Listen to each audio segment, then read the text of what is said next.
high-tech top of the line. Okay, 1, 2, 3. That's a good one. Oh, Wayne laying up there. We've had a million. Wayne laying up there in the hospital. Ain't a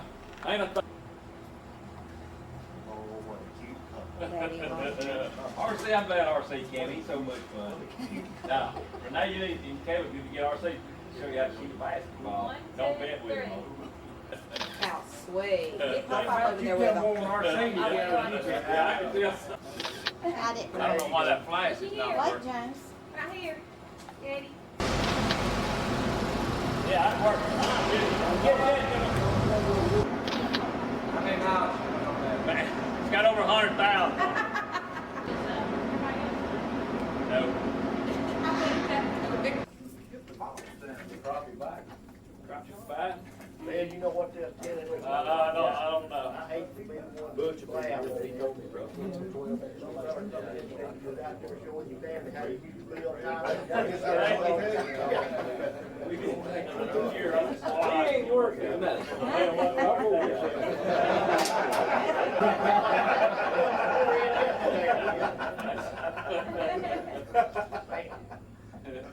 You got a suit I can borrow? Pour it over here, cut it off. Bill, how's it going, man? Oh, pretty good, James. Oh, Larry, come over here and cripple, man. That shows you something, man. Cripple, come over here. Only one wouldn't come was your boss. Yeah. I talked to him, he said save him apple fritter. He'd ought to be able to die. You put him in the hospital. He's lost 20 more pounds since Monday. 20 pounds? What, do you have his head cut off?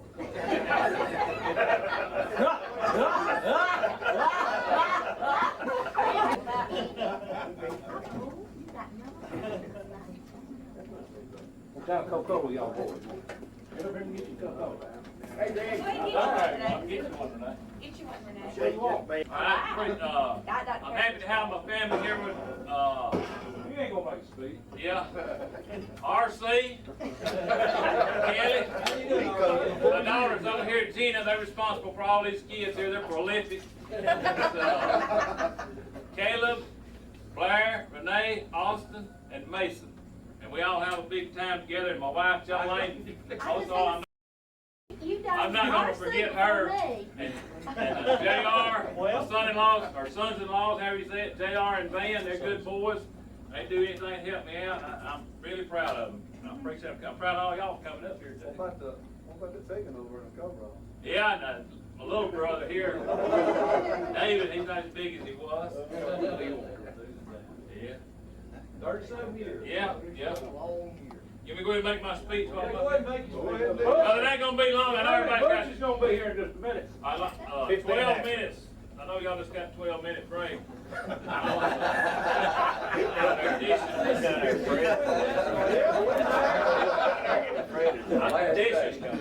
conditioned myself to it over the years. You heard that now, 12-minute break when you're cleaning the house, mowing the yard, that's all you Y'all get. get 20 minutes for lunch, 12-minute break, 20-minute lunch, right back on the mower. He don't mow the yard. Oh, he don't mow the You yard? mow the yard. That's her job. Now, that changed, they're retired now, though. Greg is the most popular boss man over here since Jack Roberts got to. Jack is number one. Yeah. Greg's good to work for. He cares about all his men, and I've enjoyed working with him. I've enjoyed working with all of y'all. I'll go back over my Goodyear history right quick, and then we'll get something to drink. When I hired in, I came out of the hayfield one day, and the phone rang. They wanted me to come over here to Goodyear, and so they made a big joke of me coming out of the hayfield, coming over building tires. And me and Tommy worked together. We hired in about the same time. I built tires for 2 years. 1 year on third shift. That was exactly the longest year of my life. Amen. Jolene told me a while back, she said, time's flying fast. I said, I like for it to go fast. I said, it went slow when I was on third shift. I mean, every night was a year. But that was the only bad year I had at Goodyear, and it was because I was working at night. I didn't like that. I worked second a year, and then I signed off a tire building. Me and Tommy, I both signed into 191, the department I'm in now. I worked in there about 18 months. In fact, I've been over here over 37 years. I worked first shift over 35 of them. So been pretty lucky on that account. I've always had a good job, and always had a good time, except that one year.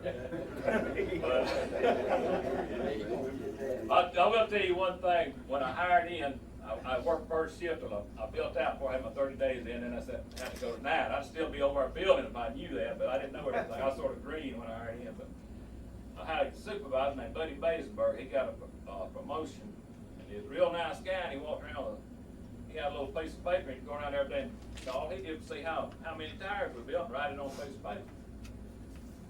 So I got to watching him. I said, man, he ain't doing nothing. We killing ourselves. So I told Eddie, I said, you ever heard of Buddy Basenberg?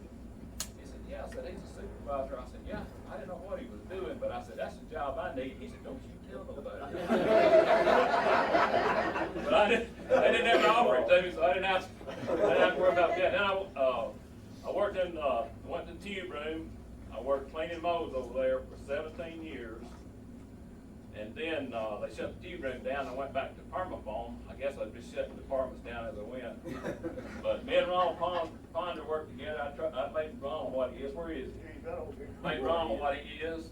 And I worked there 17 years and worked with Henry. A lot of the guys in here, most guys I worked with are retired or somewhere else. And then worked in permafoam for 10 years. And then when permafoam shut down, I went on the light bulb. Changed the job, they shut that down. So,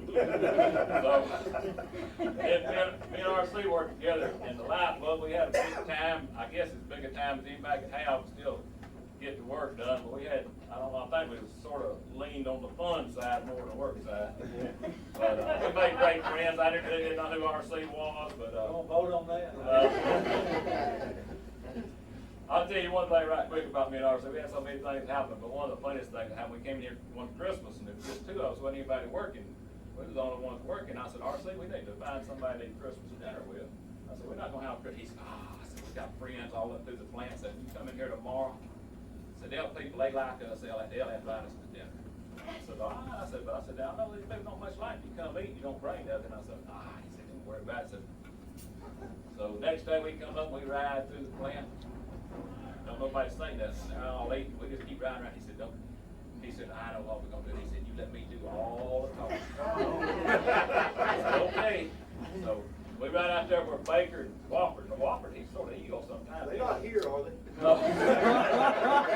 They had a big spread going, and we was on the golf cart. And RC calls Baker over there and said, hey, said, Tommy and James out there at the gatehouse. Said, ain't nobody brought them no Christmas dinner, so they ain't got to eat Christmas dinner, so they are really real bad. They're hurt. Baker said, I'll fix them up. I said, what do you want? RC said, fix them 2 big plates. He had 2 big plates just rounded over. And Baker said, you think you want some cake? He said, yeah. Some cake on there.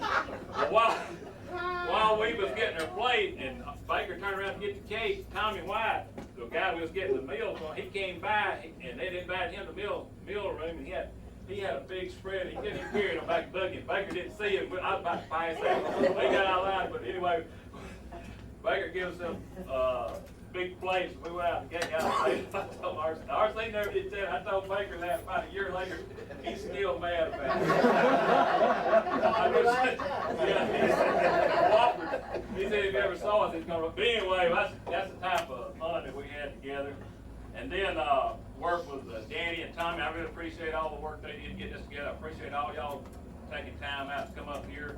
I feel like maybe y'all would have come even if we hadn't had the apple fritters, but I know we got the apple fritters. That's my favorite. I had my family came, y'all get to mingle with them, and so I just, I appreciate everything. It always, people say when you get ready to retire, RC holds a record. He signed up 4 times. His retirement, he said he already got the record, but he's got it. So, but it's not as easy to get out of here because of the friendships and everything, not because of the jobs and all that.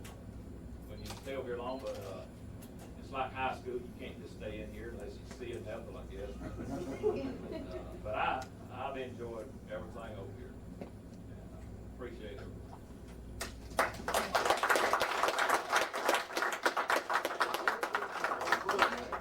Oh, Lord, don't call me for free. Well, I hope Goodyear's still around. If they want to work over here, they can work over here. I do. I really hope it is here. I heard a guy criticizing Goodyear one time, and I said, well, my daddy said he built a lot of brick houses, and that's what we need to Hey, take care of. that's a good thought. He said, people criticize it, but he said, there's a lot of brick houses around it too. But James, I've enjoyed this from local. Hey, I appreciate it. It's, what I really like about James, you know, he cuss and carry on all the time. He's not like David, you know, my. Hey, I appreciate it. That's local 12. I appreciate it, and you know, I appreciate that book, and if somebody, you know, they get out here and want God to talk to them, he's already talked to them right there. They know what he says, it's in his word, and they can get out and read it and apply it to their lives. Just don't let David talk to him. It don't do any good to memorize it backwards and forwards if you don't, put it in application. Amen. So I appreciate it.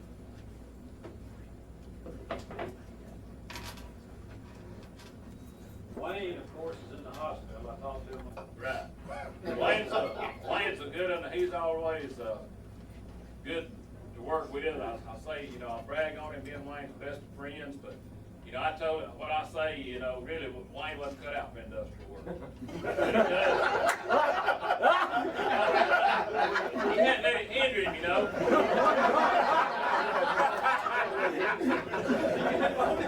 Yeah, he came on anyway, because his daddy told him that, you know, that's what he wanted to do. Wayne's all right. Fought all day, we wasn't mad, but I used to work with a boy named Randall Golden, some of you know him, we fight all day, and he'd call me on the telephone, he said, we're not fighting no more. He said, I'm hurt. And when I quit, we was scuffling in the tube room. And I went out on Friday, stayed in the hospital till Monday. I didn't miss any work. I hit the wall, me and Fonzie, Bobby Nunley was scuffling. And he said, where you been? I said, I've been in the hospital all week. He said, I said, I'm quitting this place. I'm sticking to work. Yeah, yeah.